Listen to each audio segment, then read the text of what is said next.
What's going on, everyone? Welcome back to Fix It Garage and the Superu Beetle. It is time to get back working on those radiator brackets that we started fabbing up in the last episode. This is part 2 of the radiator bracket fab. I'm not gonna take too long before we get right into it, but last time we saw everything get tack welded together. Now it's time to go ahead and start finish welding and starting to clean up the pieces so we can go ahead and install them in the car for final assembly. We will see how far we get in this video. We might get them completely done, or it might be one more video on top of it, but we will see. And I will try to be down in the comments section answering any questions you might have about these brackets. If you guys like this kind of content and you want to keep seeing more projects, please don't forget to smash that like button to help out the YouTube algorithm. But without further ado, let's go ahead and jump right into getting these brackets welded.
Here they are, 2 almost finished radiator brackets.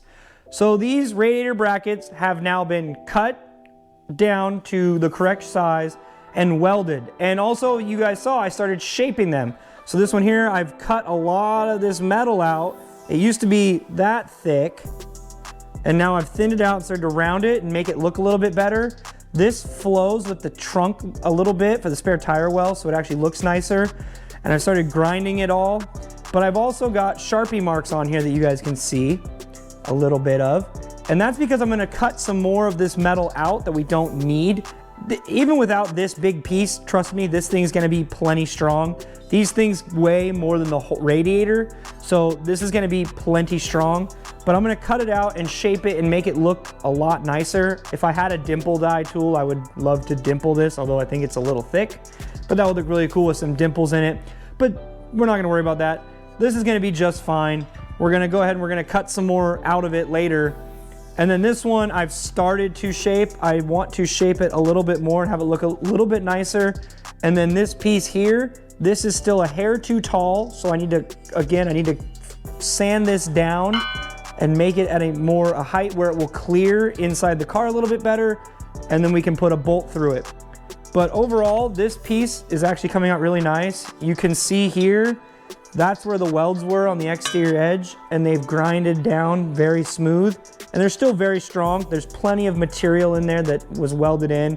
These are not going to break. These are going to hold just fine. These aren't structural or anything like that, so I'm not worried about the welds being visible or not. This is fine for what we're doing. So you guys can see this weld right here, and actually here, are welds that I did.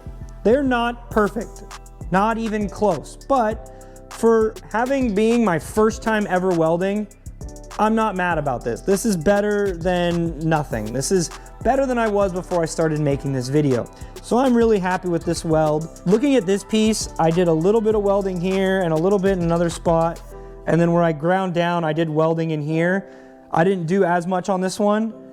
However, I am thinking about adding in a triangle gusset right in here to help strengthen it, and I will have to weld all of that in myself, which I cannot wait to do because I actually am starting to really enjoy welding. Those two parts to get to that point took about 8 hours.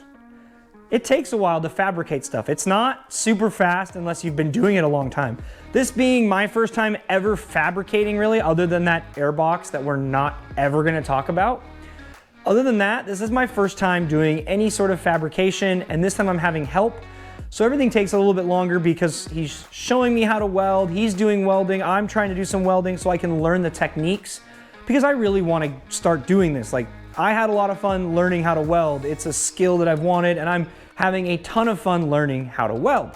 So that of course is going to continue on in future projects. I am going to, when possible, do some welding so I can continue to improve my skills. I've got some thin sheet metal I can use as well. I know that's gonna be a lot harder to weld than this thicker steel. That sheet metal I'll use for the radiator, covering the radiator hoses under the hood area so you don't see them, so it kind of just blends in when it's all painted black. It has been a very long 2 days, guys. Lots of work, lots of welding, and lots of progress. That is gonna do it for today. In the next video, we're going to continue working on those brackets. I'm going to start making them look nice and getting them ready to final install in the car, which is going to include getting everything prepped so I can paint them, probably in just a wrinkled black, something to just make it look good in the car. But that's gonna be in the next video. As always, I wanna thank all of you guys for watching. If you like what you saw, please don't forget to smash that like button and show your support for me finally learning how to weld. Leave me some comments down below. Do you guys wanna get into welding? Do you wanna try it? Do you have any recommended beginning welders? I'm really liking this Lincoln 210 MP that I'm using because it's really easy to set up and use, and it's got a lot of stuff to make it so you can kind of figure out what wire speed you need and what temperature. And it will allow me to eventually do a TIG torch in there as well, and a pedal so I can learn TIG if I ever wanted to. Let me know what you guys use down in the comments section below. Huge shout out to Bob for taking time out of his day to come help teach me how to weld and fabricate, and for helping me make these radiator brackets. Big thank you to you. This isn't the last time he's gonna be on the channel either. He's gonna be probably coming in and helping finish this Volkswagen. And then also, we have something planned that we're gonna do on his BRZ to get it ready for the winter time. But that's all for another day. Don't forget to show your support for the channel by clicking that subscribe button so you guys don't miss any future Fix It Garage videos as we get closer and closer to finishing up the Volkswagen. I'm already looking forward to the next project, which we'll talk about once this one is a little bit closer to being done. It doesn't look like it, but we're actually not super far away from this thing being ready to start the engine and drive it around. We're gonna get there hopefully before the end of the year. Fingers crossed, it just depends on how much time I have to work on it. But with that being said, thank you guys all for watching, and I will see you guys in the next one.